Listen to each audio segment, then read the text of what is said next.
下15分钟呢，就是各位除了听我分享我个人对夏老师东台湾研究一些看法之外，我想请各位也许就如果有这一本书的话，请各位翻到第209页就是您看一下夏老师的著作目录那如果看完的话，请看最后2页他的那个旅行的这个一些记录那如果还没有买或还没有拿到，那就请各位看这个会议手册的第24页那是有一篇小小的一个文章那简单来讲就是各位可以不用看台上，也不用看我，都不用看，更没有 PowerPoint 可以看这样子。那我这篇稿子比较特别，它不是一个学术论文，但它也不是一个纪念文，它基本上是反映我跟夏老师，特别从1996左右到2005年之间，大概10年之间的就是学术上的一些教育的一些回忆这样子。那10年的时间很长，我没有办法在15分钟里面，没有办法在10页的篇章里面来做一个说明，我只能用比较片段的方式想尝试呈现，至少在很有缘分跟夏老师交汇的这个过程里面的一些片段的一些感想这样子。那我想关于夏老师的学术的传记，未来可能由他的学生或者伙伴来完成，那这个不是我能力范围之内，所以我的报告大概只能算是学术的侧记就是我个人比较个人的一些看法。那我要先谢谢那个东台湾研究会邀请特别是美珍就是的帮忙，就是我其实很晚才交稿，这篇文章其实基本上是不太容易写得出来这样。但另外一方面也要谢谢玉如就是因为他的陷害，所以他把所有该做的事，他自己该做的事都分配给他周围的人这样子，所以我也分配到这样一个工作其实有关于夏老师在东台湾研究会的相关的研究，不管是玉芬院长，或是玉如或是黄宣伟老师，都比我更有资格来谈，因为他们是直接参与而且长期参与的人。那我这个以下只是一个小小的引言，跟各位做一个分享这样。那昨天晚上到公教会馆以后，跟那个中仁还有费德莲老师去吃晚饭的过程里面，我就问费老师说，今天这个场合到底是一个学术研讨会还是一个纪念会？找不出一个什么答案好像是介于这中间这样子。那所以一直到今天早上，我也还不太知道我应该要怎么样来进行这个发言。我想就是就算是说一个故事吧，那各位就慢慢就做一点分享这样子。那各位可以看到，在我的文章里面，我是以一个未完成的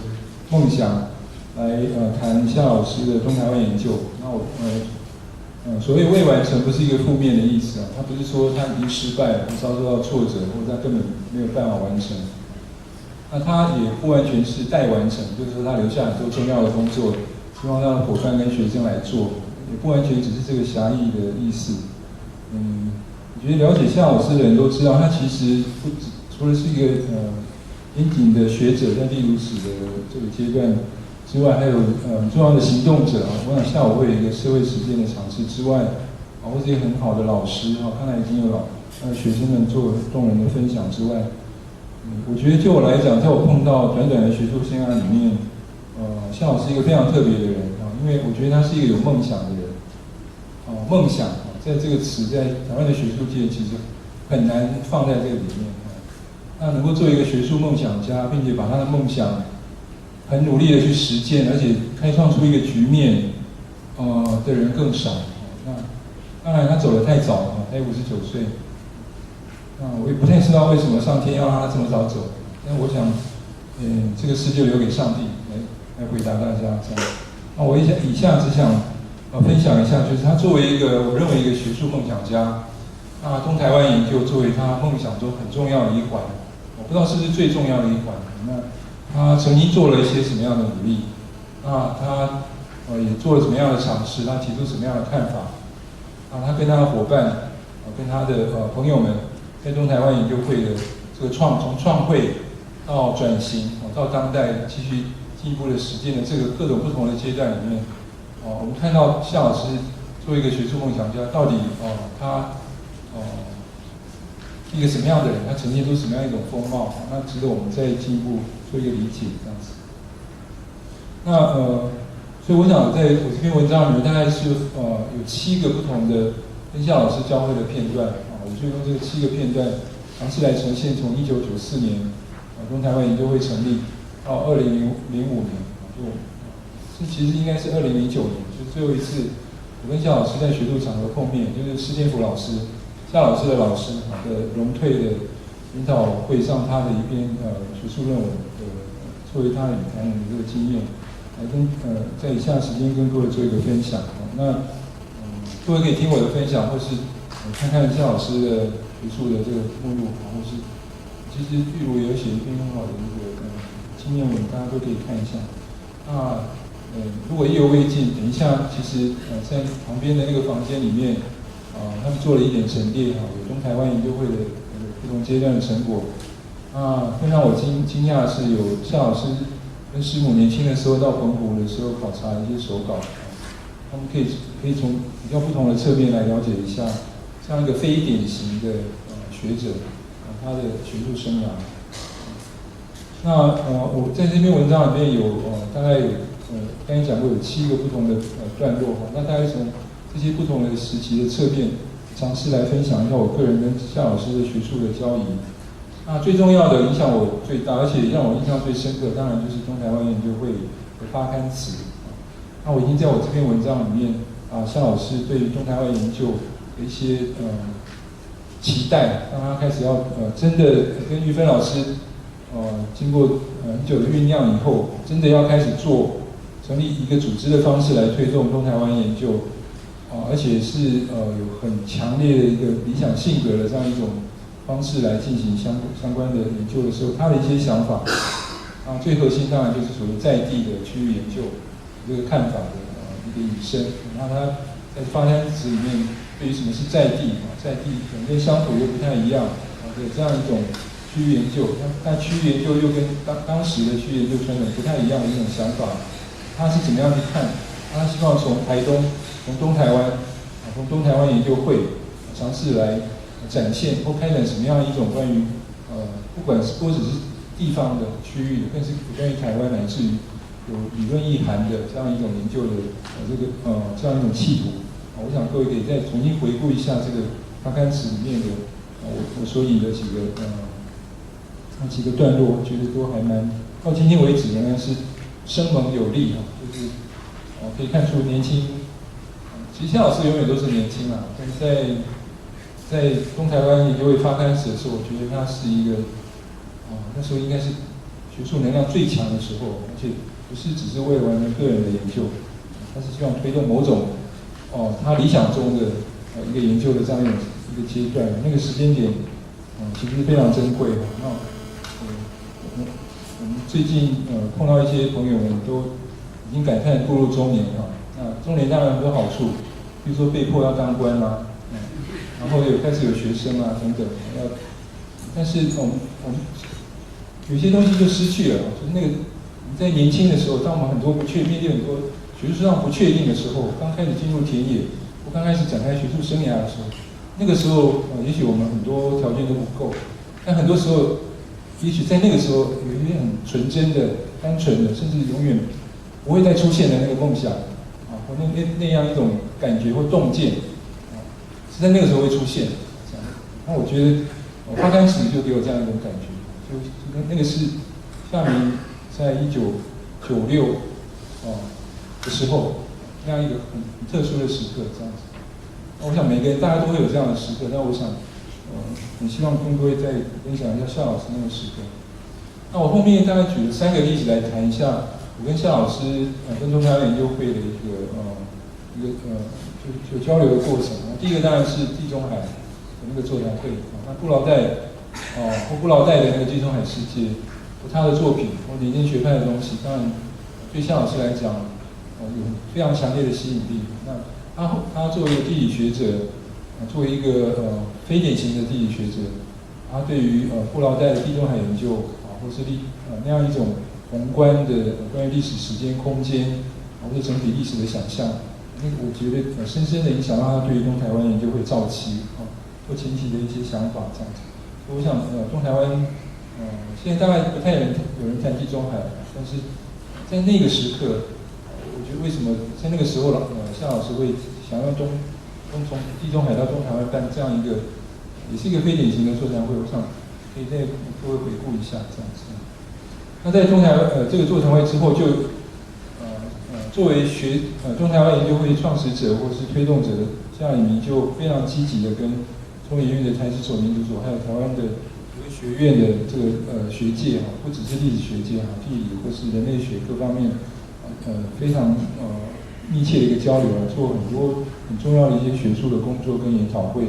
那其中我有参与过的印象深刻就是2个，一个是属于国家跟中台湾那时候其实在那之前有一个很重要的研讨会叫族群区域跟族群。我看一下忘记了，族群跟空间嘛，有3个关键词，族群历史跟空间研讨会，是在花莲办的一个研讨会，跟史前博物馆跟民族所合办的。在那个时候开始，其实夏老师就开始针对东台湾研究一些核心的一些关键的概念一些基本的学术上或理论上，乃至于从事实际研究的时候一些很核心的一些学术的一些概念跟相关的一些研究传统，做比较深入的爬梳跟对话。那我想，国家与东台湾或者国家对于东台湾或不同时期的历史政权，对于所谓台湾的东部或者花莲、台东这个地区的这不同的政策，是产生什么样的结构性的形塑的这样一个作用这个是他还蛮希望能够讨论的。但是在那个研讨会里面，他也提出蛋糕论这样的讲法他认为蛋糕跟刀是一种特别的一种关系。那在天龙国里面，在学术重镇里面的这些学者，他们比较关心的是刀理论的刀是那个分析的工具，怎么样建构一个理论，这个理论可以国际化，可以进入到 I 的这个论文里面，然后变成一个专著得奖，然后升等续聘再得奖，最后也许成为某种院士。那这是一个学术生涯的这种想法。那夏立明的学术研究不是这样，他并不是要当这样一种学院式的学者，他也不是要去学术圈里面去经营个人的生涯，他就是要在台中蹲点，这是他在地研究的最重要的特色。那他在边陲与主理性的这个会议里面，我们可以看到另外一个气，就是说他希望用边陲这个概念或者主理性这个概念，来作为一个某种程度不是一个教条或教育性的指导原则，但是一个可能某种学术的共识或假设来凸显东台湾或东台湾研究的一个，不管是在实证研究上、田野上，更重要是在理论上、学术上的一个可能的发展点，就好像依赖理论、拉丁美洲的依赖理论，然后等等这样子，希望从东台湾的这个扎实的研究里面提炼出一个核心的概念或理论，来凸显这样的研究，不只是凸显东台湾区域的特色，更重要是透过东台湾研究来凸显建构一个具有理论意义或者比较意涵的一个更宏观的这样一种看法。这个气，所以在这个之后，他跟黄明贵老师有密切的合作那他们也尝试提出一个整合型的计划这个在我的文章里面有谈。但这个整合型计划因为种种缘故，最后只完成了规划的阶段，就是东台湾研究文献的回顾，然后办了一系列研讨会，最后请黄老师做一个记住东台湾的专题演讲，就算是一个结束。那我所谓未完成的意思就定在这里，在这个整合型计划没有完成那在2005年，在民族所办完黄老师的这个演讲之后，这位学术梦想家就转向或是转进，用另外一种方式来进行实践。那我们可以看到2005年以后的东台湾研究会，或是2005年以后的夏立明，他不再是以学院的学术的为他最重要的关怀，他开始走入到社会。走入到公民运动，走入到各式各样的这种在地文史人才的培训或是地方志的编纂等等那这个是我所理解非常片面的夏老师所以总而言之，我最后在我的文章里面，我还是希望比较用正向的方式来回应